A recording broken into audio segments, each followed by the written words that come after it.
here, and she can introduce me late. But in case she doesn't get here, I'm Dennis Glocke.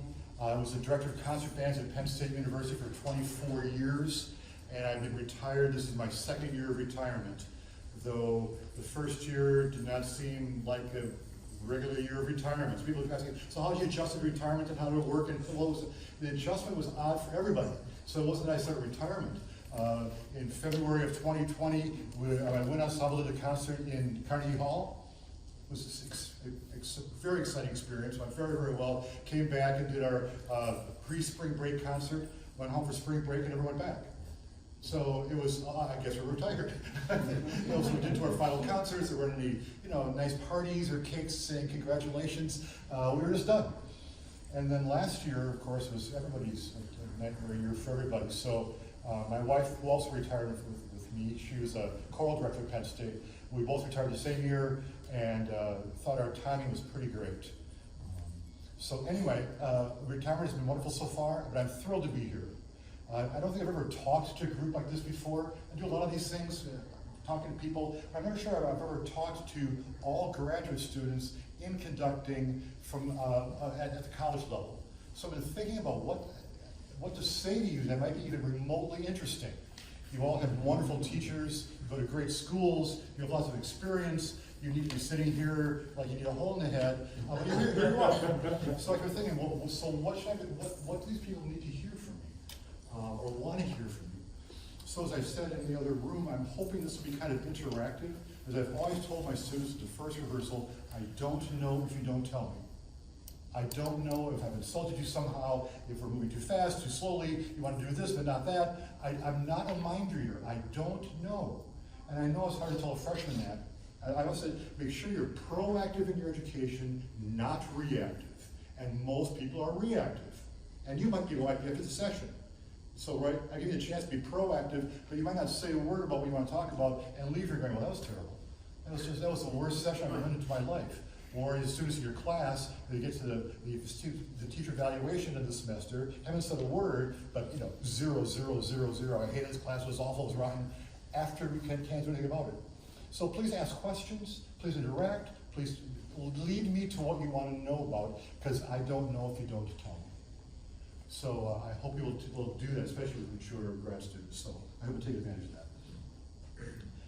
I've been coming to this session, not this session, but this conference since 1977.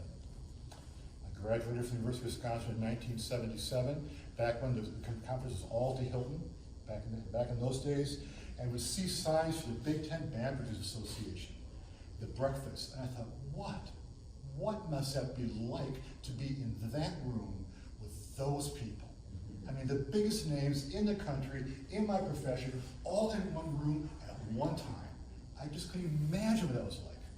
And then I started teaching at Michigan, started going to those sessions, and I learned it's just a bunch of guys eating eggs. And it was a bunch of guys eating eggs. So it kind of went along with the start of Midwest as to why it's here and why it's now. This was here so the band directors could come and hear the new music that was published, and their wives could go Christmas shopping.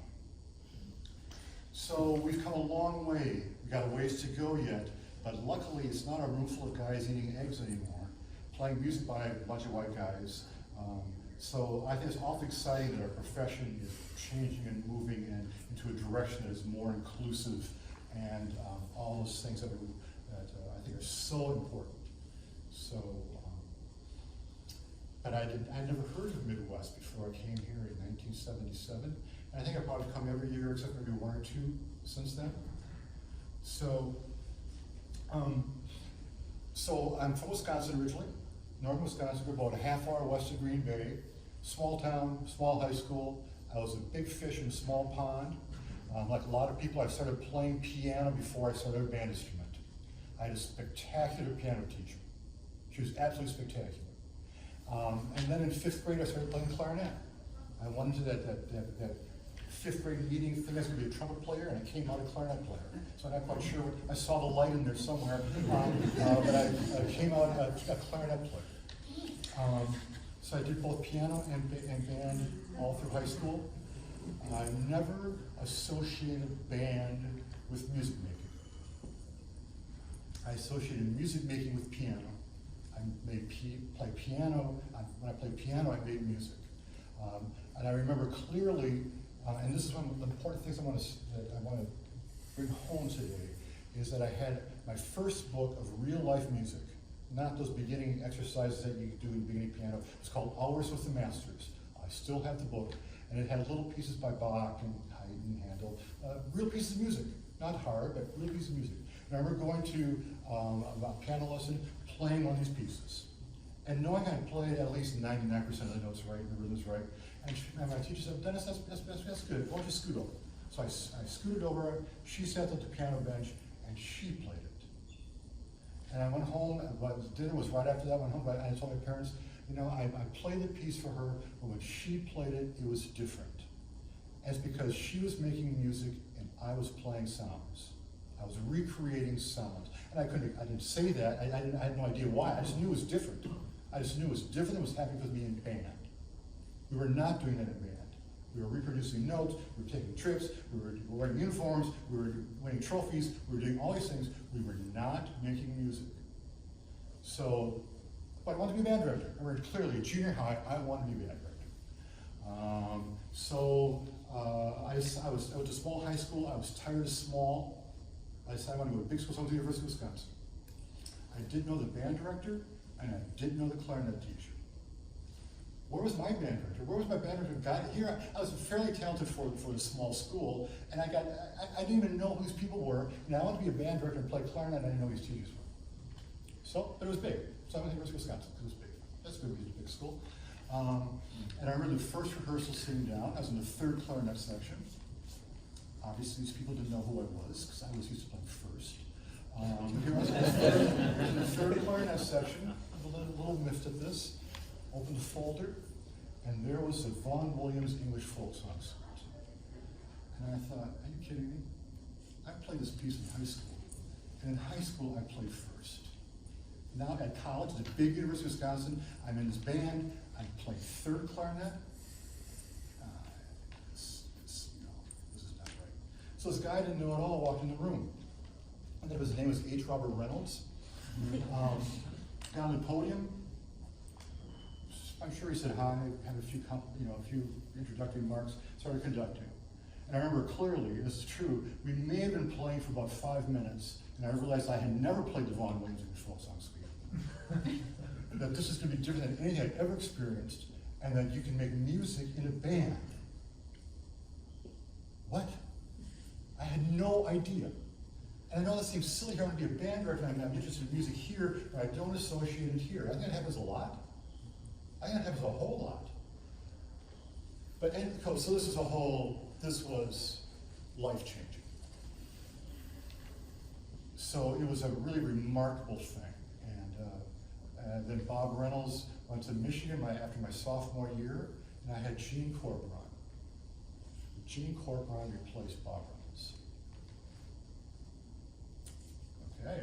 And I went to Northwestern, I'll come back to that, and I had John Painter. So my 3 conducting teachers were H. Robert Reynolds, Gene Corcoran, and John Painter. Well, even a rock should be able to conduct pretty well with those people. I mean, anybody that's in the same room with those people for a while should be able to conduct competently. So, but that was a blessing, and it was just great. At Wisconsin, I had a music degree and was going to student teach. And there was the IT program in Madison where most of the teachers went. If you were placed here, you would arrive, was West High School in Madison. And I was kind of intimidated by that. So when you fill out a form, where do you want a student teach? I wanted to teach in other schools. I want to teach in Middleton or Memorial or different schools. I got placed at West High. Well, West High to this day is still one of the most unique band programs I've ever experienced anywhere in my life, in any place in the country. My wife went to West High. One of the concerts she did had the Persichetti Symphony as the first half, Chavez Percussion Concerto in the middle, and the Hinneman Symphony as the second half. And they were studying, and John Raffeth, who was the teacher, They were learning about the music and how the music was put together, and they're making music for the right reasons, and they were playing great music really well, for all the right reasons. I'm not a big fan of doing the right things for the wrong reason. I don't think that counts. I don't think that counts. I think you do the right things for the right reasons, and that counts. So I have students out there, and now I learned you can make music in a band at college level, but also with high school students. You didn't need to do the things that I did in my high school band, which is not making music at all. And here it was. They have rehearsals in the morning where they do the Strauss Serenade in E flat, or they do quintets and quartets and do all sorts. They just did all sorts of things. So that was, and I'm still friends with John, and I just saw him about a month or two ago, and it still was such an important influence in my life. And one of the things I learned, and this is another kind of thing that you might want to remember, is that he said, you know, Dennis, you can't teach your students like they're 16 or 14 or however old they are. You need to teach them that they're future 40-year-olds. And we do it all the time. We teach our students like they're 16, so I can teach you like you're 16. Well, I can be 16 forever. So we want these people to be enjoying music, participating in music, going to concerts, understanding music. When they're adults, we need to start giving them some stuff prior to that. So he was great at that, teaching them like they're future 50-year-olds, and not like, what does this 14-year-old want to have right now, or this 22-year-old, or however, fill in the blank, old. So that's one of the many things I learned from him. So I graduated, got a degree, applied for jobs. I had my heart set on a high school job. I was going to get a high school job. Not to be especially cool. It was a big high school that had, like Green Bay West. That there were more than one high school in town, or Madison Memorial. I thought that'd be really cool. Well, I just kept getting rejection letter after rejection letter after rejection letter. None of these jobs were coming up. These weren't coming up for me. So it was the end of August, and it was a junior high. It was a junior high at that time. Junior high band job opening in Oconomowoc, west side of Milwaukee. I never heard of Oconomowoc. I was going to be a high school band leader, not a junior high band leader. What's this? Went and took the interview. I liked it. They liked me. I got offered the job. Well, I can guarantee you I would not be standing here right now, nor would I have gotten any of the jobs if I had not taught at Oconomowoc Junior High. None of the other stuff in my career would have happened. Zero. It ended up I got to work with Dave Royal. Dave Royal last night was the first recipient of the ASBDA Lifetime Achievement Award. Remarkable teacher. An absolutely remarkable teacher. The junior high band of Oconomowoc played here 3 times. The high school band from Oconomowoc played here 3 times. Not because of me. I was the assistant. I got to guest conduct, but I didn't do anything. It was not because of me. But I got to work with these great teachers. And so Dave Roy was having these young 7th and 8th graders making music. So here I learned you can make, after learning you could make music in a band with a college-age student, and then a high school-age student, and now junior high students. Well, the gloves are off. I mean, you can make music with anybody. If you've got the right music and the right tools and the right goals and doing things for the right reasons and loving it, you can make music with anybody. So another one of the little pearls of wisdom for those of you, I'm sure the job market is in your futures, in the near future for many of you. I hope you won't be thinking that, and you're probably all looking for college level jobs. Great. I love my college level jobs. They're fabulous. But you can make music with anybody. And so I hope you won't be looking at a high school job as something that's not worthy of your efforts, or your time, or your talents, or junior high, whatever the other jobs are. Because literally, without that junior high position, I would not be here. So it was pretty remarkable. So I was teaching at a junior high. I do recall, but I loved it, but I do recall thinking, I cannot teach the B-flat scale one more time. I just can't do it. So I decided to get a master's degree. I don't take this the wrong way, but I decided that I did not want to do a master's degree in music education. I was looking for something that was had more music involved with it. I was an okay clarinet player, but not great. I had too many bad habits when I entered college to fix them. So that was not really an option. But conducting I liked. But I was not going to get a master's degree in conducting to get a college job. I was not doing that. I was doing it to get better, which I didn't really learn until about halfway through my master's degree. So I was at Northwestern. I still don't know how. I was at some point when I was teaching junior high, Bob Reynolds came back and was doing a conducting workshop in Madison, and I went to it. I've been teaching for 2-3 years. Conducted, and this is back in the day we still had videotapes, and they would videotape you, and one person would talk into the tape, another person would actually work with the conductor. And so Bob was talking to the tape. At the end of the tape, he said, "Dennis, I think we should talk." Okay. So this is maybe Tuesday, and so Wednesday, Thursday, Friday. So it is now Friday, and he hasn't talked to me. And we're at a party at John Raven's house Friday night. And I'm thinking, well, time's going, this is it. The window of opportunity here to find out what he wants to talk about is closing. And so I mustered all my courage and said, "Mr. Reynolds, you said you want to talk to me. What is it about?" So he said, "That's correct." So we went to a corner. He said, "I really think you should come to Michigan and do a master's degree." Okay. That's fabulous. I did nothing about it. I did not pursue it at all. And I don't know why. I don't know why. But here's another thing. Well, let me continue here. So a few years later, our junior high band played at Midwest. I conducted. And some people from Northwestern were with me in the elevator going up, and they said, "If you ever consider a master's degree, I hope you consider Northwestern." And I did. I applied. I did the audition and got in. So I don't know why, and it's not that I didn't like Bob Reynolds is my idol. I adore Bob Reynolds. I've learned more from him than anybody else. But it didn't seem right. So here's another bit of advice. So I think there are two kinds of people when it comes to decision making, the options that you experience in your life. One type looks at the options, the 5 doors that you could open to go through for your future. And they are almost paralyzed. I need to choose the right door or my career is over. I will not have a successful career, or it won't be as successful if this is the right door and I choose this door. I don't know which door to take. I'm paralyzed. I don't know which door to take. That's one kind of person. There are a lot of them. The other kind of person, I think, looks at the options and is smart about it and just doesn't go, opening doors randomly. But once you decide to make a decision, you put all your energy into making that decision be the right decision. And I would encourage you to do that. That you put your energy into making your decisions be the right decisions. Make them work for you.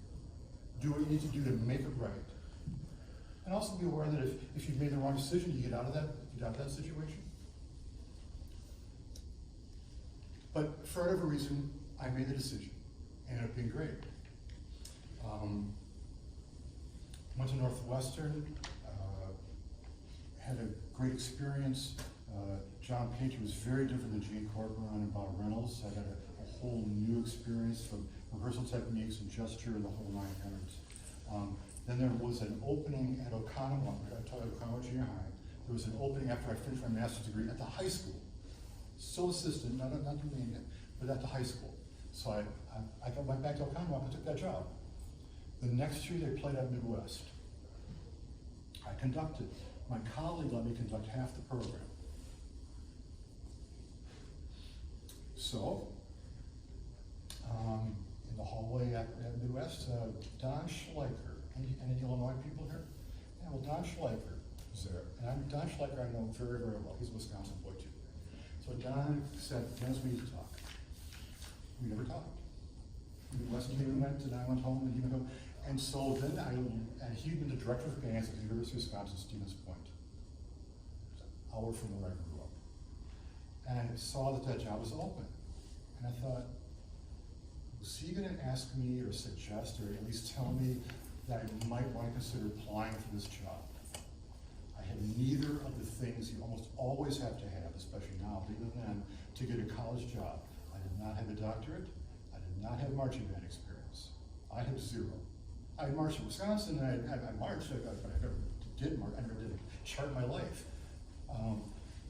So I mustered up all my energy and my courage, called Don. I said, Don, are you going to suggest that I apply for this job? He said, yes, I think you should. So I did. And I got the job. And Steve's Point is the only school in the country that would have hired me, because I don't have those two things that everyone has to have. At least one of them, if not both. It was great. I conducted the top two bands, I taught conducting, I taught music ed. I love to teach music ed. I love to teach those methods courses. It was spectacular. Observed student teachers. This job had my name written all over it. I loved it. I absolutely loved it. I was an hour from my parents, 2 hours from my wife's parents. There was an opening music ed at the school. My wife got it. She did. So this is, okay, I'm retiring from Steve's Point. I love this. And then Don Schleicher, who when he left Steve's Point, was the associate director of bands at Michigan. And he was going to move over to be the associate director of orchestras at the University of Michigan.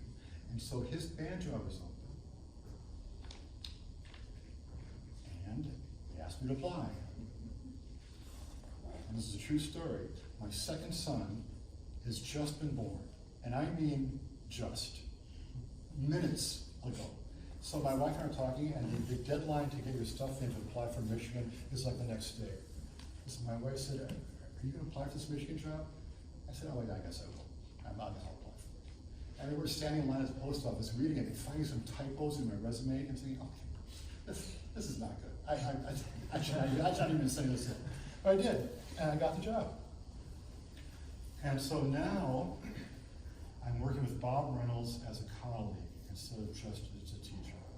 Well, I mean, it was so incredibly great. We became close friends, and I'm going to have lunch with him right after this.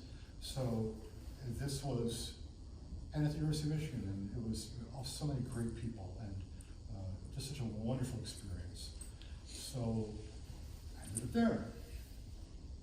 A few years later, I get a call from Bob Reynolds. My office is down in the bowels of the school, and he's in the rarefied air of a penthouse office. And so I get a call from him. He says, Dennis, I got your next job in my hand. You got to apply for this job. These jobs open up once every 20 years. It was a Penn State job. So I applied for it. And luckily, I got the job. And was there for 24 years. My wife joined the choral faculty. She's conducting there. So it just turned out to be a really great place. And I'm so pleased that it's been the baton literally has been passed to Tanya, and things are going so well, and that tradition of excellence at Penn State is going on. But I'm not telling you this as a suggestion that you should take a similar path. When I was your age, I loved hearing how people got to where they got. Not like, okay, that's a blueprint for success, here you follow this path, but as an idea of the courage this took, the decision this took, and the chances you were willing to take, and the chances you weren't willing to take. As a kind of a template for a way to maneuver through this career, which is kind of hard to maneuver through. You've picked a path that's not easy. It's very rewarding, it's exciting, you love it, you have to do it, but it's not easy. So that's how I got there. That's how I got here. So any questions on that? Yeah. If you can, what was the biggest surprise to you making the transition from high school, public high school, stepping into the collegiate realm? What was something you wish somebody would have told you? Oh, be ready for this. It's a very good question. One thing I realized, I had kept playing my clarinet and had lots of private clarinet students the whole time I taught public schools. When I got to teach at the college level, I had 2 years of high school experience. I had 6 years of junior high experience, and I had 2 years of high school experience. That's not exactly a lot of usable rep to have under your belt when you're teaching at a university. So I learned the clarinet, and I'm not saying it's any pride, I'm not saying you should do this, but the clarinet went in the closet. And all my time was a score study. I had to do score study to get up to speed with all this repertoire that I had played and I knew. Well, so this though I did not conducted it, one thing that helped me at Northwestern and then eventually at Stevens Point was that I always stayed involved with advanced music. I had recordings, I had scores. I was going home and looking at my 7th grade band music. I was planning the rehearsals and things, but that's not where my rewards are coming from, where my musical growth is coming from. And a lot of people do that. They're like 2 months ahead of their students. You teach 7th graders and your musicianship is at 7th grade plus 2 months. You know, so I was constantly listening to music and having tons of scores and studying and listening so that at least when I did go to Stevens Point, though I had not done the actual baton waving with people reacting to my baton waving, the music was, I knew the music, I was aware of the music. I've always considered myself to be pretty good at knowing repertoire, because I've always loved it. That's what I like being a band director. I love that. I like that we have to search and search for our music. A little less so now than it used to be. But I love what we don't have 41 Mozart symphonies to look at and choose from. We don't have 104 Haydn symphonies. We don't have 15 Shostakovich symphonies. So we got to hunt for it, and I've always enjoyed it. I've always enjoyed the hunt. I like to hunt a lot. Or the creation of, through commissioning and all those sorts of things, which is very, very, very exciting.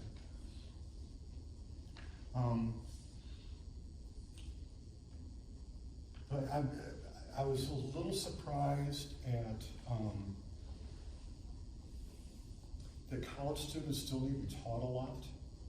The college students, just because they're older, doesn't mean they're bringing a lot of things to the table that you need to still teach them. So I was a little surprised at that. I was surprised.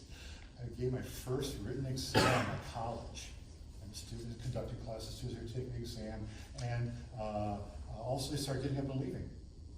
And my public school teacher was like, wait, the bell isn't rung yet, you can't leave. You sit back down. I was at college, and they said, so I was surprised that they were adults and could do that. But I've been at all the schools I've been at, all the states I've lived in, all the grade level I've taught, I'm always more surprised at the similarities and the differences. And I think I'm pretty good at walking into a rehearsal, hearing a group play, and identify what they need. The high school bands, the air is the issue. We need to work on air, or listening is the issue. You just listen, they never listen. You're always all watching, watch, listen. So those sorts of things. But I think there are more similarities than there are differences. Does that answer your question at all? Is it just more rambling on my part? No. It's great. Thank you. What are some other questions? Yeah. So you said that once you started teaching in college, you made the clarinet went into the closet. So did you find other ways to keep working on your own personal musicianship? Yeah, well, piano continued to stick with me. I was never a great concert pianist, but the piano was one of the ways.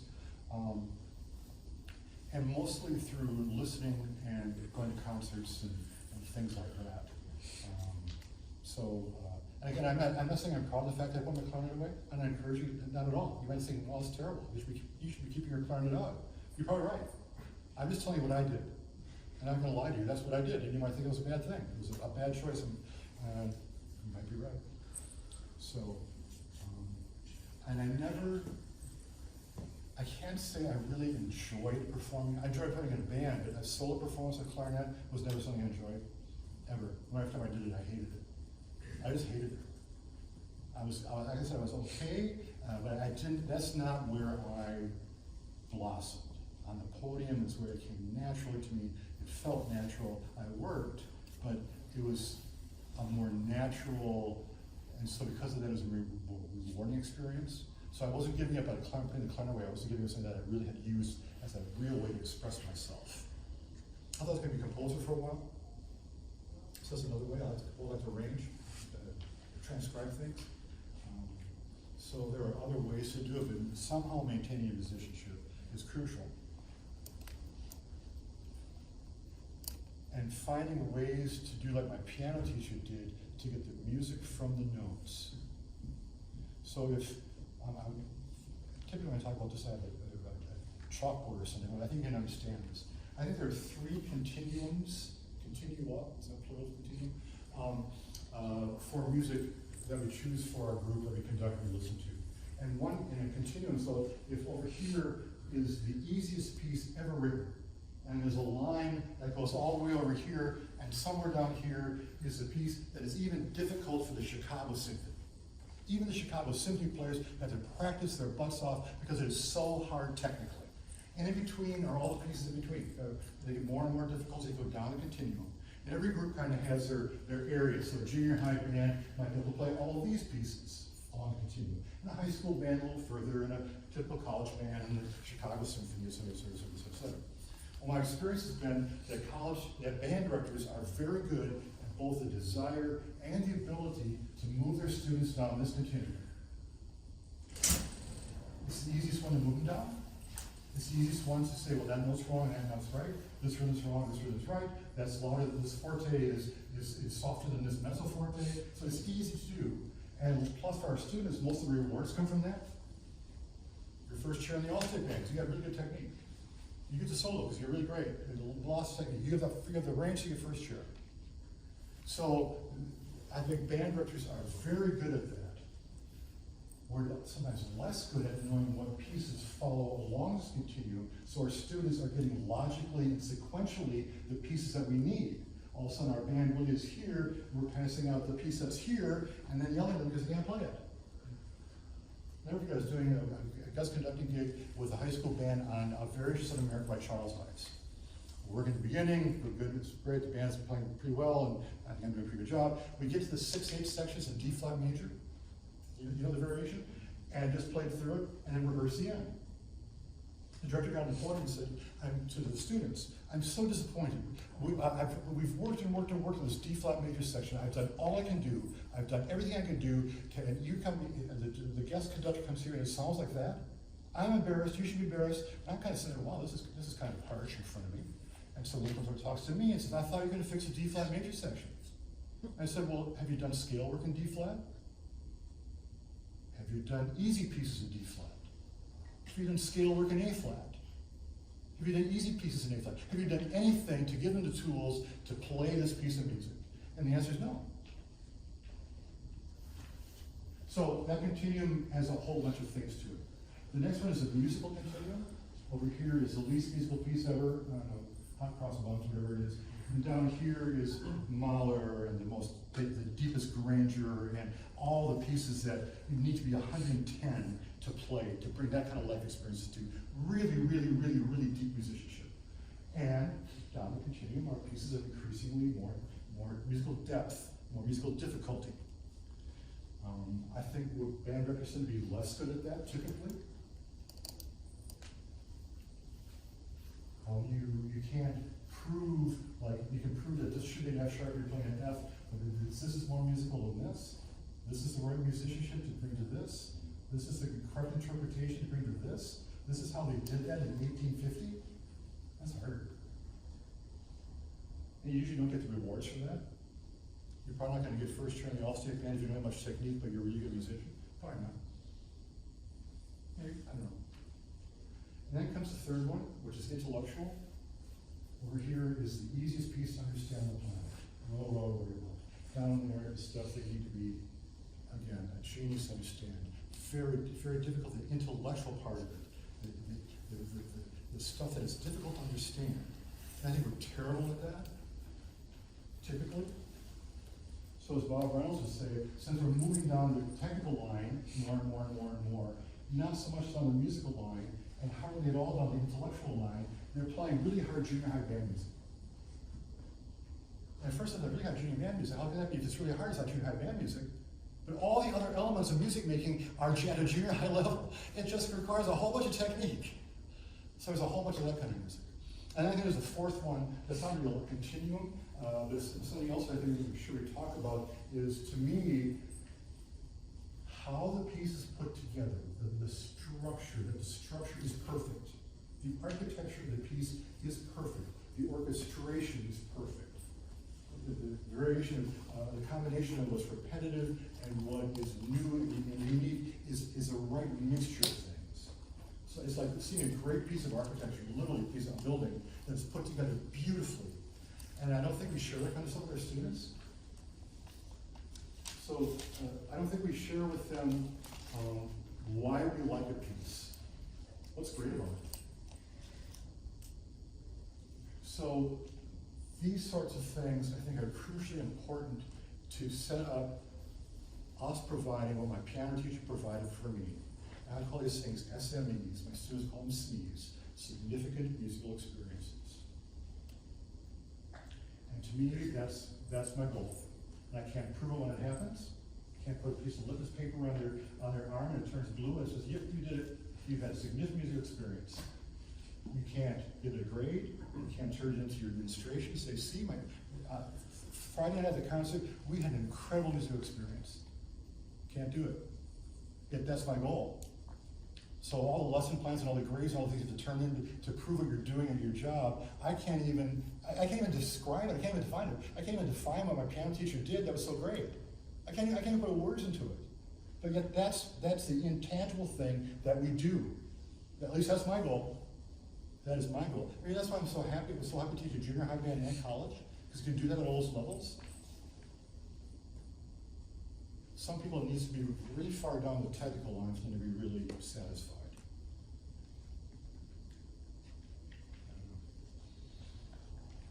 I thought, or even how we teach about something like theme variations. Hey, do you even think teaching theme variations is important? Do you think teaching form or any of those elements are important? And then is there a continuum of, well, maybe in 6th grade we can do a new wrinkle on twinkle. And in the 7th grade we can do variation overture. And then maybe variation of green folk song. And then maybe variation of medieval tune in high school. And in college you do Schirmer theme variations. So it's like planning a math course where you learn things in logical sequential order, not just haphazardly. But I don't think we do that very well either. So what's the order of things you want your students to know about the elements of music? What repertoire to do in what order? Is there an order? Do you do air for band before you do colonial song?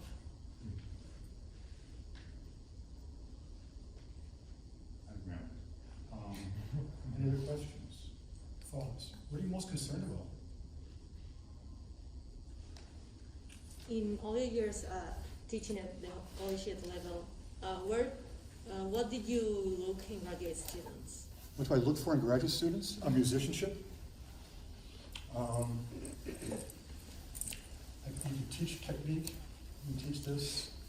It becomes more natural to some people than others. But you look at conductors, and this is the thing that varies the most among conductors. And the great conductors, they don't do this all the same way. So there's a whole bunch of variations with this that you can do, but they're all great musicians.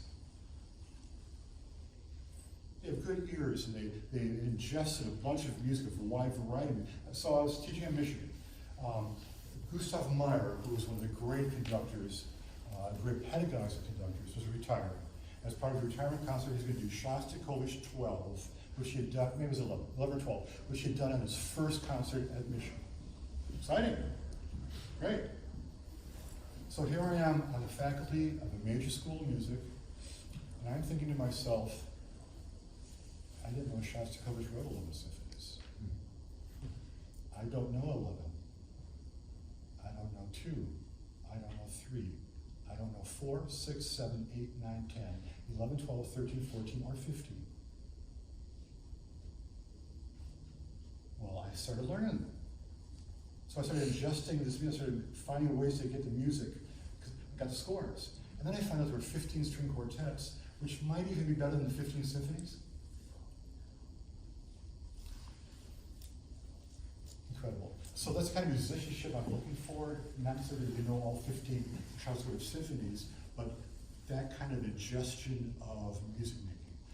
So I said you need to listen to the slow moves of Beethoven piano sonatas to get ideas on how to interpret Granger. Beethoven piano sonatas to interpret the second movement of Ligature Post. So I'm looking for a good person. And I picked a title that was as generic as possible for this, including being a good person, trying to be a good person, which I failed at a lot of times. But I hope I'm a pretty good person. And So, I don't think you can be a jerk and be at a podium. I don't think you can be insincere. I don't think you can be self-centered. I don't think you can be egotistical and really succeed in the podium. So I'm looking for those sorts of things.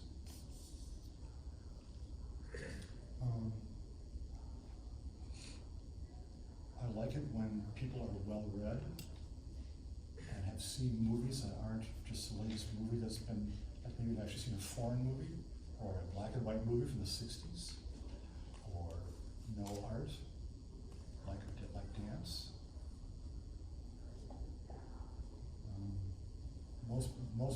Most musicians really want other people to be really into our music making, but they themselves are not into the other arts, really. Aren't very well read. I remember reading the first great book. I thought I was pretty well read in high school, and then I read The Good Earth, and I thought, this is a great book. These I thought were great. They're not. This is great. So here is the yardstick for that. Speaking of yardsticks, here's one last thing, because I talk too much. What we need to do is develop our musical yardsticks. And by our yardsticks, that's what we measure pieces of music by. And you will use a yardstick. And we all think ours is 36 inches long. Our yardstick is 36 accurate. What I have in me is accurate. So you pull out a piece of music, and you measure it, and go, yep, this is a great piece of music. It's a great piece of music. But then we find out that our yardstick is really only like 18 inches long. We're not developed enough to really measure the piece of music yet. So we get a little older and ingest more music. And then our yardstick might be 22 inches long. But some people don't extend their yardstick. They keep measuring music with an 18-inch yardstick and thinking this is great. And try to tell their students this is great. And don't pass on the greatness because their inability to even, our inability, including mine, mine's not 36 inches. So we need to find ways to ensure we are constantly expanding making our yardstick more accurate. And that includes reading books and listening and traveling and having interhuman relationships and meeting people and doing things and all that kind of stuff, not just sitting in a score and getting out your red and blue pens to mark your score. That's not even score today. Did I answer your question? Yes. Yeah.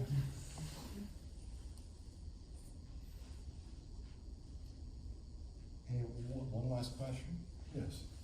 First of all, thank you for sharing your wisdom and for your years Oh, of service and music. thanks for education. being here. Appreciate that. You can be having coffee right now. My question is in regard to programming, and I feel like in band, we have such a wealth of very hungry composers wanting to do new music from different backgrounds and very diverse. How did you balance that with like respect to our musical traditions in band and also ensure that our students have exposure to seminal compositions that they need to be exposed Right. to? Well, people my age and even older, for me, a large part of what I thought repertoire was to get the band repertoire up so we had an established canon of repertoire like the orchestra does. Not transcriptions of orchestra music, but establish a canon of music that was really, really great. The pieces that were like Emblems and George Washington Bridge and Hinduist Symphony and all those pieces. So I think the most important thing when you're picking repertoire is we need to have a variety of things, a variety of composers and time periods, et cetera, et cetera, et cetera, but still looking at it through a lens of, is this technically appropriate? Is this really musically deep?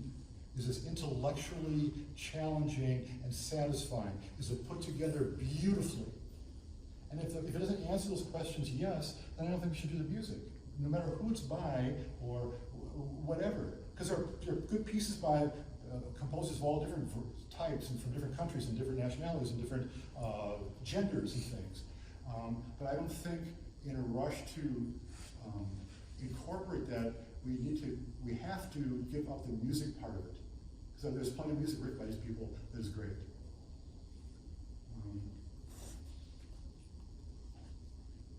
And there's so much, like one of the last concerts I did at Penn State was doing the Loi David by Onager, King David, chorus and the 17 wings. If you don't know that piece, look it up. Spectacular. Spectacular piece, hour long. So that's one example of a piece that's not very well known, but I think is great. It should be. I think it should be really well known. But I think it's an interesting combination of, at Michigan I did a concert of movie music, and we weren't playing Star Wars. We started with, I went to the collected works of Shostakovich. Shostakovich wrote 32 film scores. He wrote 32 film scores. If you go to the collected works, you can find scores. If you can look at them, there are a lot of them are just for winds only. Pieces are just for winds. So I made my own movie music score, Shostakovich, original music for winds, for utilitarian music. Then we did Copland, the Red Pony. And then there was a really great transcription of Henry V by Walton, which we did with a British narrator reading some of the lines from Henry V between the movements, on top of movements and things. It was great. I thought it was great. I don't toot my own horn. But I like doing things like that for repertoire, and I think those pieces would all, if you held them up to the microscope, would say, yeah.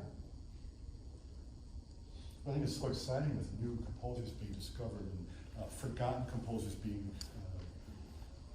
remembered, and pieces that were disregarded or because they were by a person that was not a white male.